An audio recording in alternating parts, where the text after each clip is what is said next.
Нүсіп Жусуп Миңбашы роман дастанынан улантабыз. Саламатсыздарбы?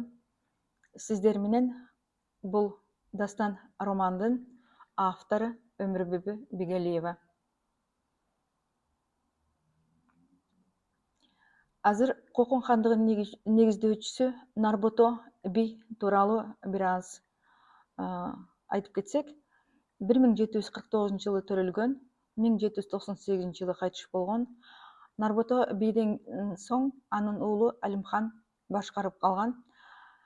Нарбото уулу башкарып Кокон барганда, Алимхан хандан гүлдөдү төптөнч айлана. Букара журту тойнуп турса салтанат орноду тынчтык кеңейип пейли айлана. Алимхан хан 1774 жылы туулуп, 1809 жылы кайтыш болгон. Алимхан хандан кийин Омар анын уулу Омар хан башкарып калган. 1787 жылы туулуп, 1822 жылы кайтыш болгон. Анда Омар хандын башкаруусуна өтөлүк. Кубаты артып, Алимхан уулу Омардын мамлекет гүлдөп сүйүүгө өлкө орондуң. Фаргана Кокон халкында болуп жеңилдик азайтып салык жок кылды тозоң бороонун. Омархан дилгир сыпайлык жолдон тайбады. Ишмердик жагы, айкөлдүк сыпат калганы. Күнүгө артып даанышман зирек Омархан беделин өлкө арттырып аман мал жаны. Надира бегим ырларын жазып таңында, акылман эрин шыктантып жатты тагында. Өнөрдүн чеги улуулук жолго сыгартып казалын жазып Омархан сунчу жарына. Ханыша хандан чачырап акыл нурлары, кемтигин дүнө толуктап турчу жылдары.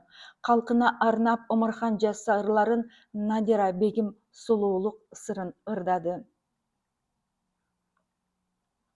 Надира бегим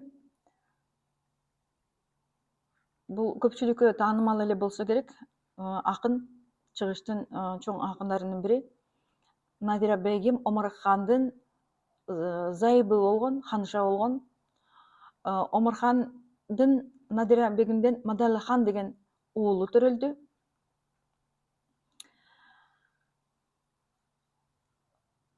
Эми ал Омархан уулу Мадалыхан 1822 жылы төрөлдү. 1842 жылы кайтыш болду. Андан ары улантсак. Махлар айым Омархандан төрөдү. Мадалы деп атын атай берели. Омарханды желдеттери өлтүрсө, Мадалыны хан көтөрдү береги. 14-түндө хан тагына отурган Мадалынын хан тарыхын көрөлү. Мадалыхан 14 жашында Омарханды өлтүрүшүп туруп, Мадалыханды тактыга көтөрүшкөн. Жанжөгөрлөрү бийликти колдоруна алыш үчүн. Омархандын учурунда мамлекет гүлдөп өнүп өскөн. Омархан аябай адилеттүү жана жакшы башкаргандыгы тууралуу ырларды биз али келечектеги ушул дастан романдын келечек бөлүктөрүндө көрө билесиздер. Анын Нүсүп менен кандай байланышта болгондугун, Нүсүптүн жаш кезиндеги жана башка бардык маселелер келечекте көрүнөт. Азырынча ошол Мадалыхандын бийликке келгени, анан Мадалыхандын башкаруу учурунда Мадалыхан кантип Насрулла эмирге, Бухара эмири Насруллага жеңилгендиги тууралуу баянга өтө баштайбыз. Мадалыхан Насрулла эмирге жеңилгени, Кокон хандыгынын бийлигинде Мадалыхан Кокон 1842 жыл. Кыраакы Жусуп кызматын кылып Коконго, таптаган жолдор айланды аздап топонго. Өлкөсү Кокон Мадалы хандын тушунда согушка батып кыйнады журтун кошоордо. Кошуна менен тынч жашай билбей Мадалы тополоң аздап башталып жатты ошондо. Мадалы күндө салтанат куруп жыргады. Селкилер ар кылкый шаңдап ырдап тынбады. Мусалла ичип ыр менен шаңдан бошобой, мамлекет ишин аксаткан сайын чырлары. Башынан ашып эскерүү жасап вазирлер, кошуна өлкө кеп кылып калкы турганы. Надира бегим уолуна жасап ызаатын: «Өкүмдар уулум, жүзүмдү мынча кызарттың. Атаңдан калган хандыкты түзүп башкарбай, күнүгө күнгө салтанат шаңды узарттың. Таам айлап сага айтылчу кебим угуп ал, күнүгө күнгө далайын уктум ушактын. Жан балам, уккун, башкаруу өлкө тармагын колуңдан келип турса да эске албадың. Ичкениң шарап селкилери менен күнү түн болуунун өзү кескениң колдун бармагын. Баатылдык менен иш жаса балам, тыңдагын. Ачуу суу ичип жатканың чексиз арманым. Токтотуп сайран саламга баргын журтуңа. Арамдар кээси сорушту казына тойтуна. Эсиңе келип эртеңден баштап иш жаса дегенде уулдун жылмайы турду ууртунда. Билесиң апа, 14кө жашым толгондо өлтүрүп омор чапташты хандык туусуна. Вазирлер турду, баштарын ийип алдыда, шарабын куюп ийилип жатты жагына. Селкилер жандап шыңкылдай келе беришсе, жаннаттын өзү түшкөнсүп турду багыма. Жан апам, анда жардамың неге кылбадың? Казалдар жазып тынбадың, дайра дарыя. Баг ичи салкын, отурдуң жазып казалың, жолугуп жүздөп жүрдү эле түзүк базарың. Эсиңе салам, жашымда болуп хандыкта чимирик аткан күндөрдүн тартаар азабым. Көркөмдүү жүзүң Кермарал сындуу апакем, сенеңдүү мен да кайгыга түпсүз батамын. Ичинде өлкө, иштеген иши мыктылар, ак коло лашкер, Жусуптай мыкты чыкчылар, аткарып милдет жатышат апай кейбе, вазирлер жүрөт болушуп тирек кош чынар. Миң башышады, жүрүшөт баар жанымда, милдеттин баарын аткарып жаткан ушулар. Деди да жайлап уктоого кайра камынды, жайылтып уруп киргилтеп келген агымды. Надира бегим ичинен сызып турду да, тагдырга келген айласыз бүгүн багынды. Атасы Омар гүлдөтүп хандык кетти эле, жакшы эле таттык чогултуп куйган балыңды. Надира бегим кекенип ичтен барды да, азгырган бейчи кыздарды жолго салды да, күтүнүп калды. Эми эмне болот уулум деп, урунттуу жолду ойлонуп болчу алдыда. Бийчисин сүйгөн жоготуп алган мадали түйшөлтүп ичтен изилдөө жасайт баарыга. Кайгырып көпкө ачышып ичи барганы. Жагымдуу жанга бийчисин издейт жан жагы. Табылбай барса кейди ичтен дагы да. Билинди кызды жок кылган издин бармагы. Апасы Жусуп Аккул дешип билдирди. Кыздардын бийчи тийди го ишке залдары. Бийчини эңсеп мадали түштү кийишке. Көзүнө анын ал бийчи болчу периште. Кирели кечке мусалла ичип мас болуп, буйруду кечте алгыла башын кезиксе.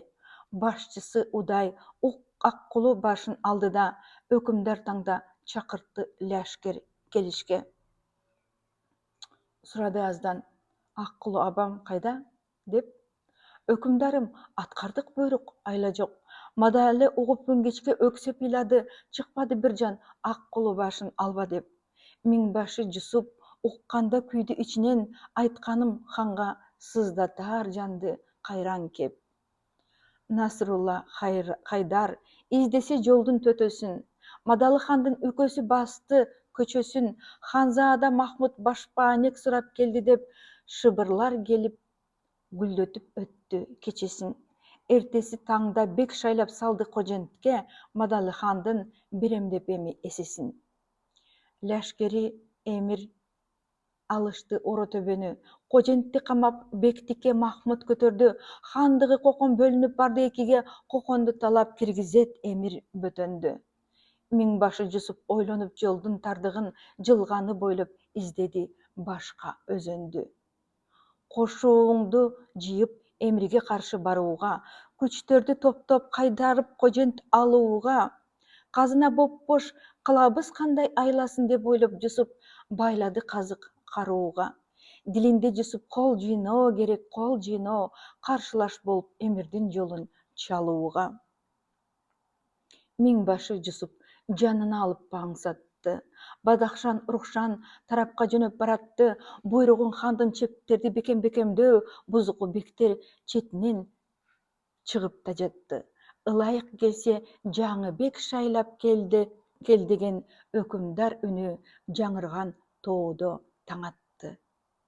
Бухара элди салынган салык кыйнаса, нааразы болгон адамдар күндө ыйласа, жардылык каптап жамандык башка келгенде кошуна өлкө тийише берип тынбаса, башчынын шору башкара албай турганы козголоң салып каршылаш тарап чырдаса. Мадалы хандын сайышта чыгып далдалы. Бухара менен согушта жеңип албады. Андижан, Ташкент, Кожентти берип эмриге Туралбай каршы Мадалы хандын барганы. Кокондун элин нааразы кылып салдыго, ансыз таараң согулган кокон арбайы. Өлкөнүн ичи быкшып чыгат чаң. Төбөлдөр дагы ынтымак кылып тынбастан барганы себеп болдуго. Бухар эмири Насырулла тепсеп коконду чаап чырдашкан. Жайнаган аскери кылкылдап келип чапканда кокондун эли кор болуп барды бир баштан. 18 миңдей лашкери келип эмирдин, талатып тоноп тополоң тезек темирдин, өрттөнгөн жытты мурунду жарып баратса ачтырып казна дүйнөсүн чачып мечиттин, жай намаз, китеп, килемдер мүлкүн тоноткон Абийирден кеткен лашкерин Бухар эшиткин. Төгүлгөн кандан кыпкызыл акты дарыя. Аялдар, балдар муздалып жатты. Дагыда кыйкырык чуудан сайсөөгүң сыздайт, сайсөөгүң сайылып найза уучунан каны зарыга.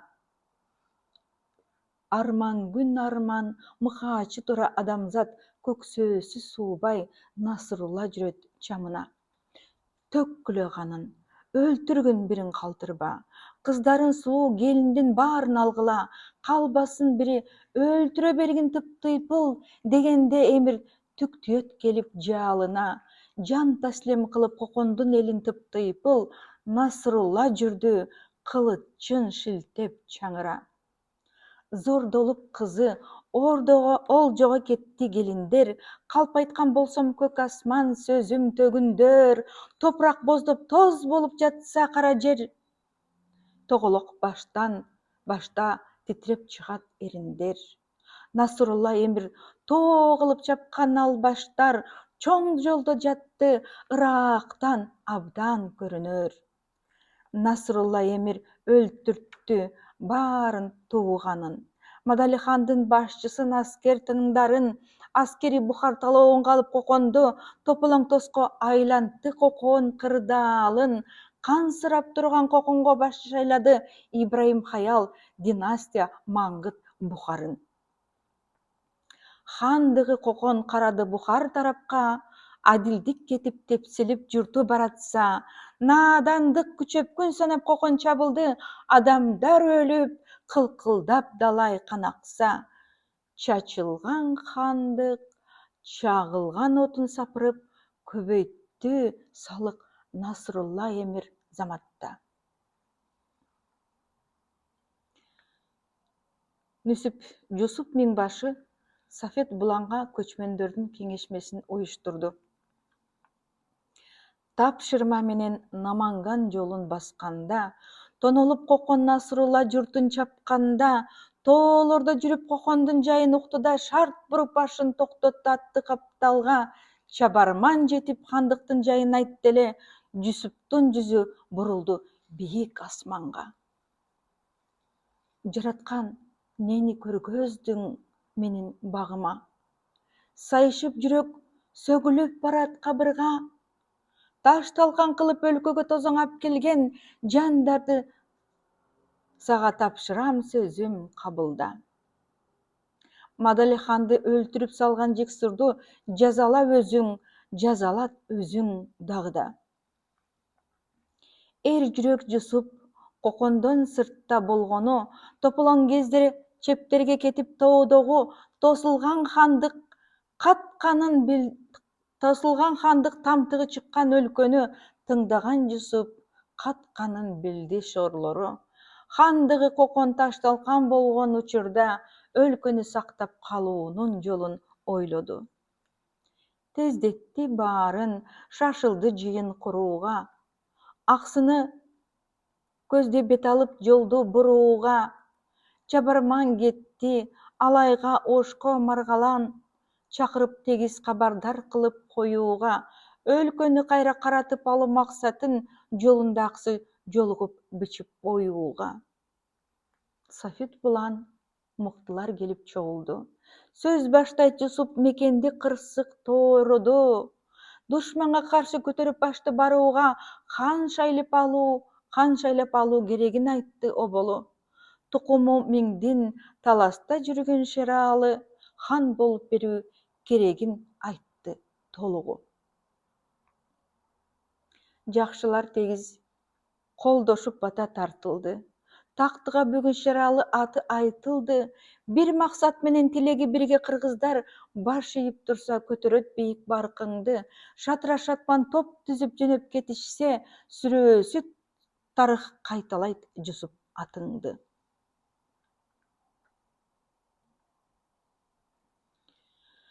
Жусуп Кокон хандыгын сактап калуу максатында таласка жөнөдү. 1842 жыл Жусуп миңбашы 44 жашта. Кемиткен жолдор, кемиген кыргыз сапары, жолунда Кокон топтолсо кыргыз катары, деп ойлоп Жусуп бет алды талас тарапка, ичинде бекем хандыкты жаңы атады. Хандыгы Кокон кыргызга кызмат кылсын деп ант берип ичтен өзүнчө тартты батаны. Кокондон сапар алганы барат таласка. Шерденген сайын өрт болуп күйөт заматта, ашуун ашып киргенде кара буурага, өрүүндөп жатып айттырды келген жамаатка. Калгыламында, ылдыйга өзүм барамын, билгизбей жанга жасоочу ишти адатта. Шералы ханзада тарыхына кайрылабыз.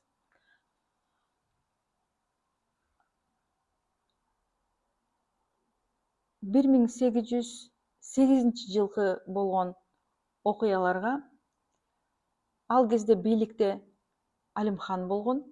Шералы 12 жашта, Кокон 1808 жыл хан ордо, Жусуп ал кезде 10 жашта болчу. Тукуму Бабур, Нарбото бийдин баласы. Алимхан хандык алганда тынбай санаасы. Өзүнүн кичүү хаджыны тындым кылууга аракет кылып табылды иштин чарасы. Тактыны тартып алуудан чочуп турганы Хаджы бий дагы Нарбото бийдин баласы. Сапырып күлүн, чаптырып башын хаджынын, буйрукту берди туулган балдар бардыгын, тып-тыйпыл кылып келлесин алып салгыла, караңгүн көрчү дүйнөнүн мөшкүл тардыгын. Балдарын сактап калууга кылып далбаса, ордодон түндө коргогон чыкты ар бирин.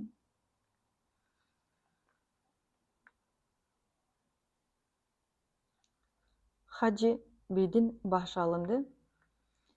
Хаджы бийдин жубайы Умсунайды балдары менен алып кетүүгө ата киши аракетин кылып баштады.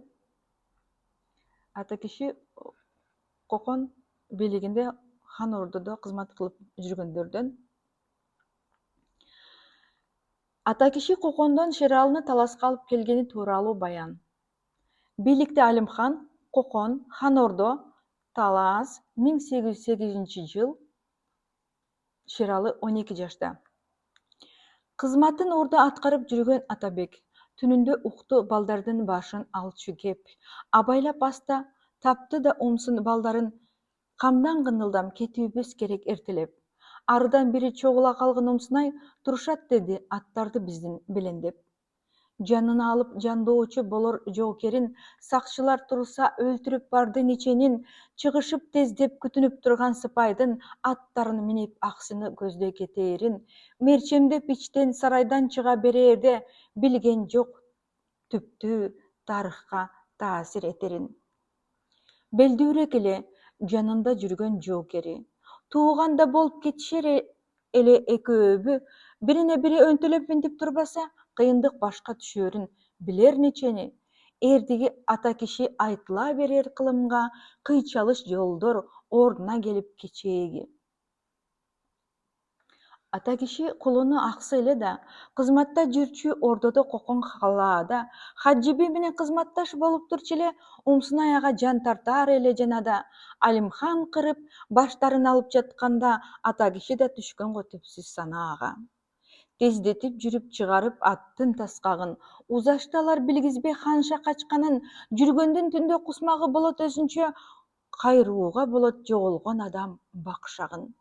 Болдуго зор иш жеткирбей кетүү куугунга алдырбай эле ийинде турган баштарын.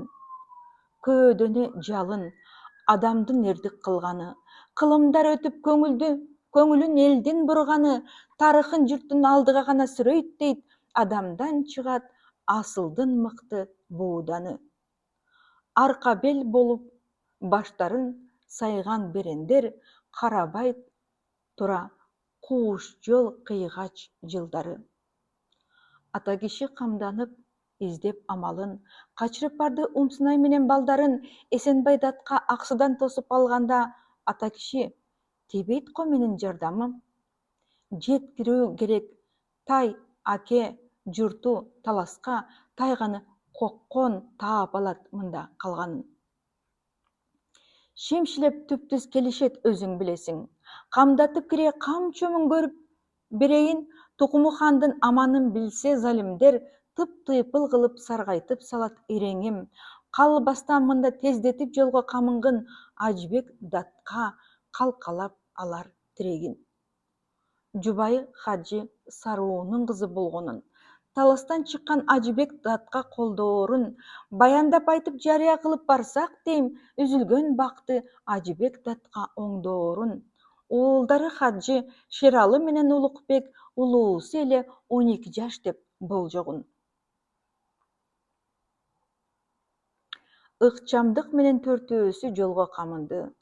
Уулдары 40 уул Кудайга чындап жалынды. Ашуудан ашуу кыйынга турат билебиз, жараткан өзү ачса экен калган багыңды. Жаш балдар менен жол жүрүү өзү тозокко, кыш кирөө келип калганда билип алыңды.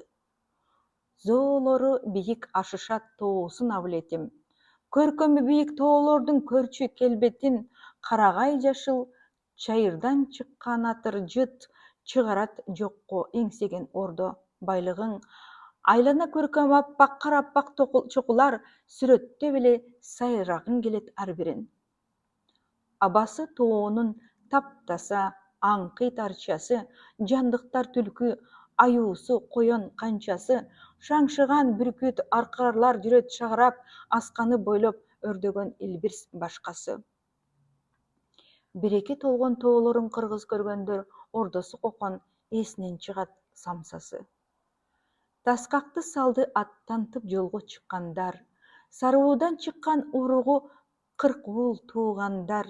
Умсунай менен Шералы келет жанашып, орошуп тоңго алышкан улук чыргоо саал. Чыкыроон түшүп турса да ачык айлана, көрүнбөй тарттан аларды ачык куугандар. 8 барат, Сереге чыга барышты. Абылетим тоосун ашууда бербей намысты. Кыйчалыш дүйнө чокудан ылдый түшөөрдө, туяктар тайып чачырап көздөр талыкты. Тандамалаттар тарсылдап ары баса албай, таноосун кыпчып көрө албай калды алысты. Кыл чая берип ата киши кетти алдыга. Бир кадам жолдон кыямат байлап карууга, абайлап аздан алдыга жылат тиштенип, түрсүлдөп жүрөк чыкчудай болуп дагыда. Дыр коюп эле төмөнгө угулай баштасаң, анда эле сенин ырыскың тайкы багыңда. Багы бар экен. Абайлап жыла беришти. Кыйынга турду ашууга ханша келиши. Таалайың тайып барганда жолдор кыйнаса, титиреп аттар, тиримиет көздөр деңизи. Кечирип кеңири жолго жетебиз качан дегенде, астынан тосту ааламдын тунук периси. Ашуудан ашуу кыш күрөө болгон чагында, дегеле кыргыз адамга чексиз табылга, Манастын сүрү демөөрү колдоп атаны аз жерден эле жатпады бүгүн кабырга. Ашабыз азыр ашуусун кара бууранын, жараткан Кудай колдогун Манас багына. Алдынан тосуп, Манас аны узатты. Кыямат жолдо салышпай ага тузакты. Тоолор талас абайлап тосуп алганы, Кудайдан алган Манас улуу суракты. Узатып абай сактагын келе жаткандар тоосунан кара бууранын алсын муратты. Төмөндөй түшүп төгүштү сезип билгенин, асмандан каптап сур булут коштой бергенин, коомайлуу жолдон өтөөрдө келген перилер колдорун жумшак сунушуп коргоп келгенин, 40 чоро чыгып коштоду татаал жолдордо Кудайым өзү көргөзөт кантип теңдээрин. Кемеси түшкөн болбоду адам жанында. Улукбек гана сыркоолоп турду дагыда. Таалайы жоктун табы жок болуп турганы оорукчал болуп туулган окшойт каныңда. Алсырап турат миништи атка кайрадан, умсун аязга баласын алды жанына. Экөөлөп карап улукту жолдо барышты, орошуп тоңго жылуулап абдан алышты. Ошентсе дагы болбостон бала саруулап, кармаган колдор кайрадан кайраталыкты. Жылганы бойлоп калганда кыңкыстаганы жүрөктү эзип көргөзүп жатты табытты. Түндөсү жүрүп таңгамаал болуп калганда, салдыго баарын коштогон жандарманга, татына жүзү талыкшып барып үзүлдү, кыйналган көздөр сыдыра карап жалганга. Чыкканы жандын билинди ошо арада, Кудайым оору бербесин ыйык балдарга. Башынан жөлөп түтөдү умсун баарынан, ууртунан сызып жалынган сөздөр кагылган, канталап көзү умсундун барды ошондо асмандан чарт-чурт киргендей болуп чагылган. Манас келип жанында турду тынчтантып, жазымыш ушу келген го ага тагдырдан. Жаагынан аккан ысык жаш кошуп балдары, өрттөдү тоону жанында турган жандарды.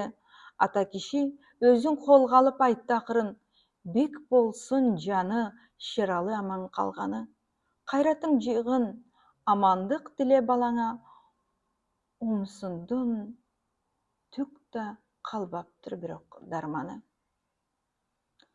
Орошуп тоңго мингизип барды атына, ордодо жүргөн кезинде болчу татына. Умсунай сулуу урмат баар тапкан хажиден айрылып калып каран түн түштү башына. Байкаган болсоң окурман муну сезерсиң, умсунай күчтүү кайратман эле башында. Санааркап көпкө тунжурап улайт жолдорун. Ата киши тилейт жараткан бизди колдогун. Калган аман болсо экен кыргыз ичинде, Кудайга тегиз жетсе экен менин ойлорум. Оорубай жаны ордого кайра барганча, табышса экен көрсөткөн тагдыр жолдорун. Ханзада кантип жок болсун биздин арадан.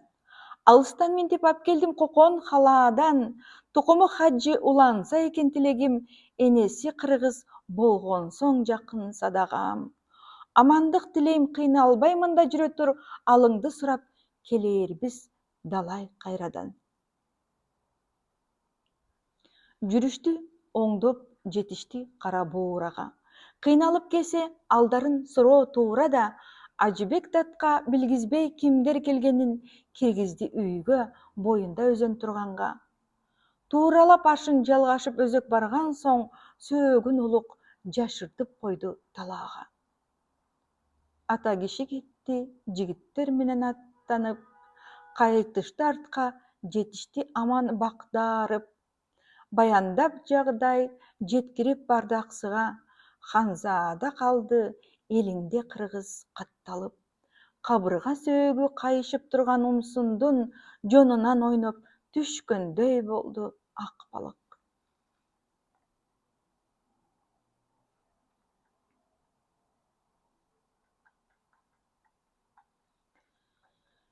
Шералы Ханзада ошентип 12 жаштан Таласка барып, Таласта жашыруун жүрөт.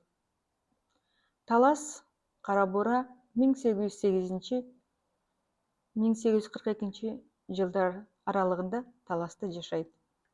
Бийликте Алимхан, андан соң 1822 жылга чейин бийликте Омархан болду.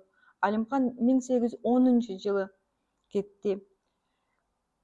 Андан Омархандын уулу Мадалихан 1841 жылга чейин 41-42 жылга чейин башкарды. Андан ары жөнөдүк. Өлтүрүп Хажы бүлөсүн чаап барганда, умсунай качып алдастап жолдо калганда, калкалап башын Таласка барган каты күн, күлгүндөй кезде түшкөн го түпсүз арманга. Ажыбек датка умсунай менен бир тууган, билгизбей жанга бактырып жээнин барганда. Чоңоюп барган жээнине берип сабатты, сыдырып барган жүрөктө калган жаратты. Таңында туруп кабарын алып турчу эле, көөнүнө салып адатта калган адатты. Тукуму хандын өз туурун издеп барат деп, Ажыбек датка бүктөмүн тарых жаратты. Атайын барып ордого Кокон калаага, эсине Жусуп салдырып турчу жанада, Таласта бүгүн тукуму бийдин Нарбото жүргөнүн айтып, жеткирсеңдечи Марага. Көөнүнөн Жусуп кетпеди ошол Ханзада, Таласка барып жолуккан ошол арада. Шералы менен жолуккан жайдын күнүндө, билгизбей жанга барышкан эле түнүндө. Ханзада жашап жүргөнүн билген жан болбой, жөнөкөй жашоо кечирчү эле күнүгө. Кайраты ташып турса да ачык чыкпаган Ханзада дагы жолуккан эле сүйүнө. Ошентип Жусуп Шералыны Коконго хандыкка алып кетүүгө Таласка келгени 1842 жыл. Бийликте Кокон хандыгынын бийлигинде Бухара эмирлиги. Кокон аксы Талас Кара Бура Жусуп 44 жашта. Билдирбей жанга Таласка Жусуп келгени. Ханзада менен жолугуу үчүн элдеги эртеңден калбай артына кайры тартууга бекемдеп өзүн тыныгуу албай шерденди. Ажыбек датка батасын турду белендеп, туз насип буйурса, Кудайдын жолду бермеги. Таласта жүргөн Шералы менен достошуп, жасантып аны өзүнө абдан окшотуп, жаркылдап турган жаркынды бирге кошту да, маслет курду биригип үчөө баш кошуп. Ажыбек датка батасын берип ошондо, узатты суроо жолунан Жусуп токтотуп. Жолдоруң татаал, болгонуң бекем жортуулда. Ордодо Кокон бөрүлөр жексур толтура, астыртан барып абайлап көрдүм мен дагы, белсенип калсаң жүрөгүң сенин от тура, ойлонгундагы опуртал жолдо турасың, батамды берип барбайын сага чоксуна. Ойлуу да сулуу, сурмалуу көзү Жусуптун кылгыра түшүп элесин берди бүркүттүн, бүйрүсү кызып Шераланы караса, Жусуптан келди илеби бийик эрдиктин. Ажыке деди, батасын датка алганым чебине чыгуу, кол жеткис бийик кеңдиктин.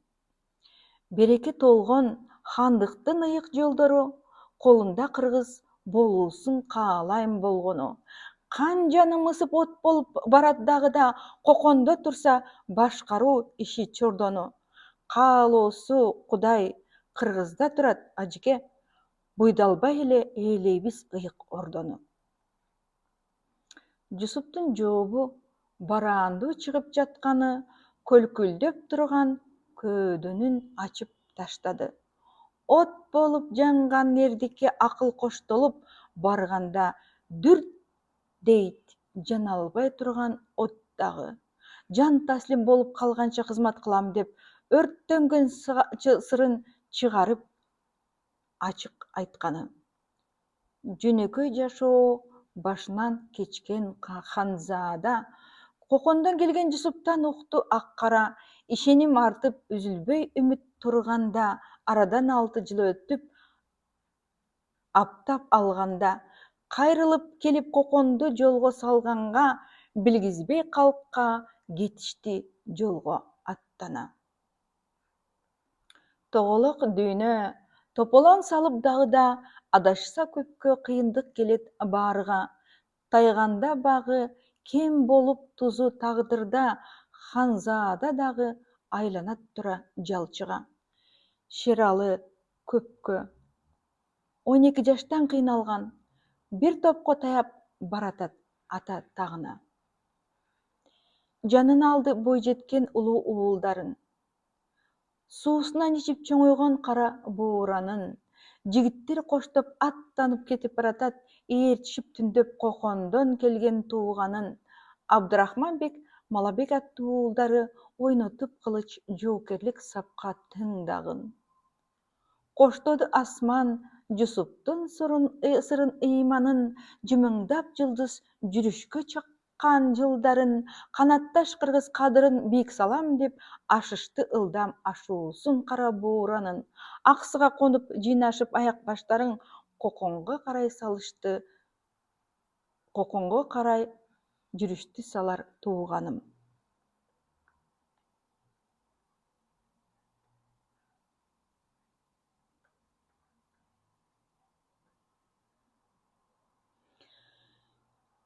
Миңбашы Жусуптун даңазалуу кокон жүрүшүнө даярдыгы. Бийликте Бухара эмирлигинин өкүлү Ибрагим Хаял 1842 жыл Талас Аксы кокон. Аксыга жетип өргүдү Жусуп кошууну. Дайындык көрүп чептерин кокон тосууну. Көздөгөн Жусуп аскерин мыктап топтоду. Жусуптун дайым айрыкча эле жосуну. Аскердик ишке машыккан эле жашынан сыпайылык жайы артыкча болуп кошулду. Дайындык көрүп арытып ишти таштады. Жигиттер мыкты агылып келип жатканы. Аксыдан топтоп алайга кабар кылышты. Топтолгон жигит Таластан келген баштагы. Ок жонуп дармегин бештеп баштаса, белгилүү болду куралдан окту атмагы. Сандаган колду алдыга баштап барууга. Шаарында кокон хандыкты кайра алууга белсенип жаткан Жусуптун болгон аракет билгенге бийик жигердүү жүрүш арууда. Аркайган тоолор, аскалар келди жардамга, ишине Жусуп шык берип жолду салууга. Тоолору кыргыз токтоолук кылып шаң берип, насили Жусуп тоолорго бийик дал келип, арка бел болуп жарашып барат кайрадан, бийиктен келген сырларга эгиз теңделип. Тереңдик сыры киргенде адам толкуйт да, элине арнап жашоосун салат эрделип. Жылганы бойлоп, ойлонду иштин жүрүшүн. Карачы мобу киргиштеп суунун киришин. Топтосо колду дөңгүрөп бизде барарбыз деп ойлоп жатты. Баарысы алат үлүшүн. Жоокери кыргыз илгертен болгон батымдуу, тартылтты көзгө жоокердин атка минишин. Жылкылар менен айрыкча Жусуп мүнөзү. Тандатып атты асылын издеп түнөтчү. Таңатып калган мезгилде туруп текшерип, аттарга дайым койдурчу эле күзөтчү. Аттанар мезгил болгондо бирден каратып, өткөртүп алчу, караткан түндө күзөттү. Жайдактап атты, жанында карап жатчу эле. Бозулан кезде ат менен таңы атчу эле. Таасында эми тагыраак эле айтканда, ат менен бирге болуусу ага бакыт эле. Аттарды көрүп унутчу оору сыркоосун, аттарды көрсө ачылчу көөнү шарт деле. Таңында тұрып қыдырып қошуын баратса, шумкарлар келді таластан дағы таңата, көзгатар мерген Разымбек Дервиш, Алишер Ахмат улуулук сапар жырата. Içinde жүрөт жашыда улуу бир дары сүрүнөн жусуп жалтактап турган балача.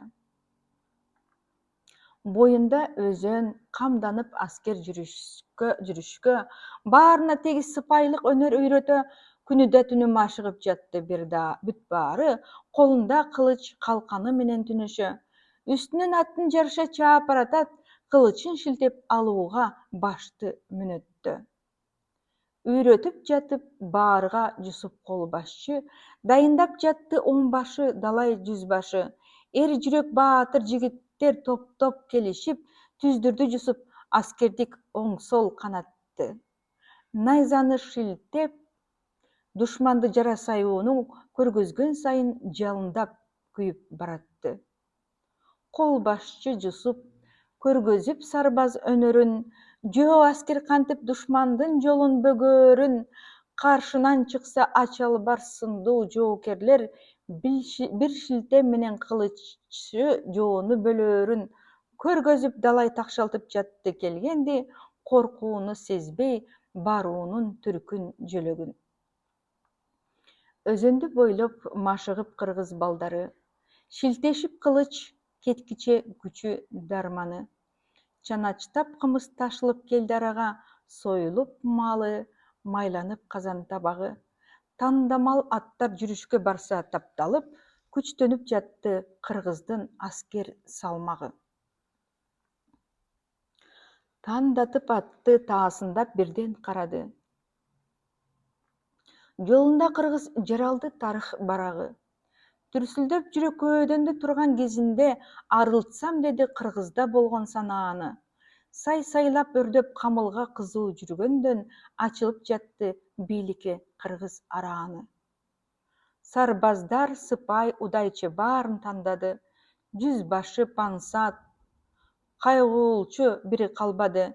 Миңбашы жусуп ордонун сырын билгенден даярдык көрүп согушка мыктап камданды. Акылман жусуп чийдирип кокон картасын кеңешме куруп өстү дейт бийик салмагы. Аскердин баарын бир кылыкка түрдө кийинтти. Байбиче кыздар жүгүртүп таштуу ийикти. Кездеме токуп тигишип жатты кыз келин, түндө дагы өчүрбөй бири биликти. Айбаттуу сүрдүү кийинип чыгып аскерлер тоо ташты кырды, жер бетин тегиз сүйүнттү. Жусуптун күчтөп айбаты бийик барат дейт. Шердигин көрүп аскерлер бийик салат кеп. Аскерди тизип, буйругун берип баштаган Жусуптун сүрү журтуна келчү керемет. Айныксыз тандоо жер үстү аалам тоолордо кол башчы Жусуп кыргызга келген улуу чеп. Кол башчы Жусуп кыргызга келген улуу чеп.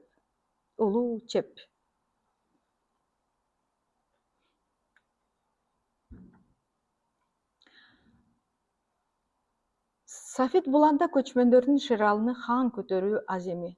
Не көңүл буралык? Апапак кийиз төшөлүп шибер бетине. Көчмөндөр тегиз отуруп кийиз четине. Ханзаада шерди өткөзүп түптүз ортого, көтөрүп кийиз айлантты басып жетиге. Окулуп Куран ант берип бирден ар бири шааниси хандык ырааты менен өтүүдө. Тартышып бата, толгонай жаап чапанды. Шер Жусуп жандап, толуктап турду катарды. Куттуктап башын кийгизип кардай ак калпак, Ханзаада эми Шералы хан деп аталды. Курмандык чалып союлду эки ак боз бие. Урматтуу ханым, алыңыз элдик батаны. Кут болсун тактың, акыйкат калыс хан болуң, ачыла берсин алдыда турган жолдоруң. Кут болсун тактың, акыйкат калыс хан болуң, ачыла берсин алдыда турган жолдоруң.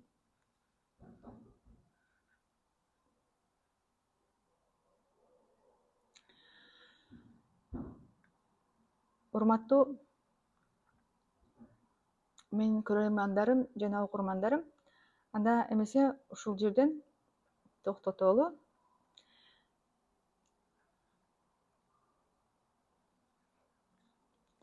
Баарыңыздарды аманчылыкта көрүүгө ниеттешмин. Сак саламатта болуңуздар. Сиздер менен бул роман дастандын, Жусуп Миңбаш роман дастанынын автору Өмүрбүбү Бигалиева болду. Ыраазычылыктарымды билдирем ар бириңиздерге.